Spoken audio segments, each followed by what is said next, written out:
প্রিয় শৌখিন ছাদবাগানী বন্ধুরা, আপনাদের সকলকে আমার শৌখিন ছাদবাগান ইউটিউব চ্যানেলে জানাই সাদর সম্ভাষণ। প্রিয় ভিউয়ার্স, আমি গত বছর বল লিলি বা মেফুল গাছের পরিচর্যা যেভাবে দেখিয়েছিলাম, তার পরবর্তীতে ফুলগুলো আপনাদেরকে দেখিয়েছিলাম। যারা আমার সেই পুরনো ভিডিওগুলি দেখেছিলেন তারা অবশ্যই কিভাবে বল লিলি বাল্ব রিপোর্ট করতে হয় সেগুলো জানেন, দেখেছেন। আর যারা না দেখেছেন পুরনো ভিডিও, তারা আমার চ্যানেলে গিয়ে দেখে নেবেন। এবার আমি এই শীতের শুরুতে কিভাবে আমার বল লিলি বা মেফুল গাছের পরিচর্যাগুলো করব সেগুলো আপনাদের সাথে শেয়ার করব। ভিউয়ার্স, গত বছর যেভাবে আমি রিপোর্ট করেছিলাম, সেই খাবারের পরে, সেই রিপোর্টের পরে এবং ফুল পাওয়ার পরে আমি কিন্তু আর কোনো প্রকারের পরিচর্যাই করিনি। ঠিক এভাবেই ফেলে রেখেছিলাম। দেখুন, এই বৃষ্টির চলে যাবার পর কোনো প্রকার জল না দেয়ায় আমার গাছের মাটিগুলো কেমন খটখটে হয়ে গেছে, একদম শুকনো। এখানে মনে হচ্ছে কোনো প্রকারের জল নেই। ভিউয়ার্স, এই শীতের শুরুতে কিন্তু আপনাদের গাছগুলো মৃতপ্রায় হয়ে যাবে। ঠিক এমন হলুদ হয়ে যাবে পাতাগুলো, এবং গাছ কিন্তু এভাবেই হেলে পড়বে, টলে পড়বে। আপনারা এটা নিয়ে খুব বেশি চিন্তিত না হয়ে, অনেকে ভাবতে পারেন গাছগুলো টলে যাচ্ছে, গাছগুলো কি বেঁচে থাকবে অথবা মারা পড়বে কিনা। ভিউয়ার্স, এর বাল্বগুলো কিন্তু কখনোই মারা পড়বে না।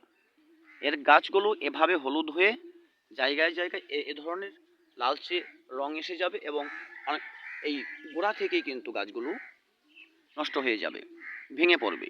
আর ভেঙে পড়লে আপনারা ঠিক এভাবে কেটে দেবেন। দেখতে পাচ্ছেন আমি কিন্তু কেটে দিয়েছি, আমার গাছগুলোকে আমি এভাবেই কেটে দিয়েছি।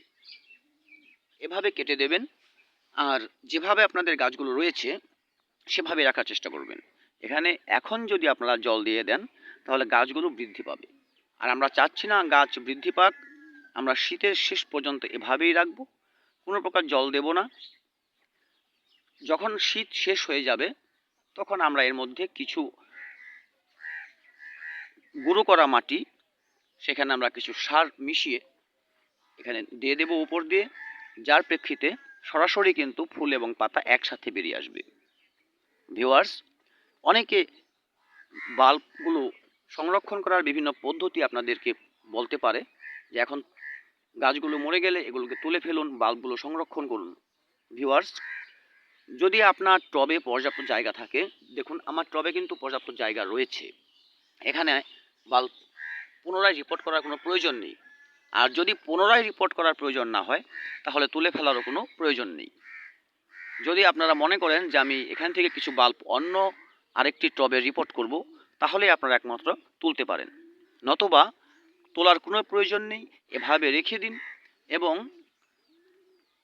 শীতের শেষে আবার যে খাবারটা দেব, যে মাটিটা দেব, কিছুটা মাটি এবং খাবার মিক্স করে দিয়ে দেবো এখানে, সেটি ব্যবহার করবেন। তাতে কিন্তু এখান থেকে আপনাদের আবার নতুন করে ফুল আসা শুরু হবে। ভিউয়ার্স, দেখুন আমার এই গাছটি অনেকটা হেলে আছে, তবু কিন্তু আমি কোনো প্রকারের জল দিচ্ছি না, কোনো প্রয়োজন নেই। এই ভাল্ব কিন্তু ভেতরে থেকে যাবে, গাছটা মরে যাবে, এখান থেকে আমি কেটে দেব। এখান থেকে যখন কেটে দেব এই গাছটি কিন্তু আবার বড় হবে। এটি খুব ছোট চারা, এটি ফুল হবে না, কিন্তু গাছ বৃদ্ধি পাবে। আর যে এই বড় গাছগুলি আছে বা যেগুলি বড়গুলি আমি কেটে দিয়েছি, এই পাশে দেখছেন এই ভাল্বগুলো বেশ বড়, এগুলো কিন্তু ফুল দেবে অবশ্যই। সেজন্য আমি এভাবেই রেখে দেবো। আপনারা আপনাদের গাছগুলোকে এভাবেই রেখে দিতে পারেন, কোনো প্রকার পরিচর্যা দরকার নেই। অতিরিক্ত পরিচর্যায় নতুন করে পাতা চলে আসবে, ঠিক সময় মতো ফুল হয়তো পাবেন না। এভাবে রেখে দিন। পরবর্তী পরিচর্যা কখন করতে হবে সেটা আমি নতুন একটি ভিডিও নিয়ে আসবো। ভিউয়ার্স, সেই ভিডিওগুলো সম্পূর্ণ যাতে আপনাদের কাছে আমি পৌঁছে দিতে পারি, সেজন্য আমার চ্যানেলটি সাবস্ক্রাইব করে পাশেই থাকবেন। আর ভিডিওগুলো যদি ভালো লেগে থাকে লাইক করবেন, কমেন্টে মতামত জানাতে ভুলবেন না। আপনাদের ভালোবাসায় আমাকে সিক্ত করবেন, অনুপ্রাণিত করবেন। ভিউয়ার্স, ভিডিওটি দেখার জন্য সকলকে ধন্যবাদ। দেখা হবে আগামী ভিডিওতে নতুন কোনো বিষয়। ততদিন ভালো থাকবেন সবাই। ধন্যবাদ সকলকে।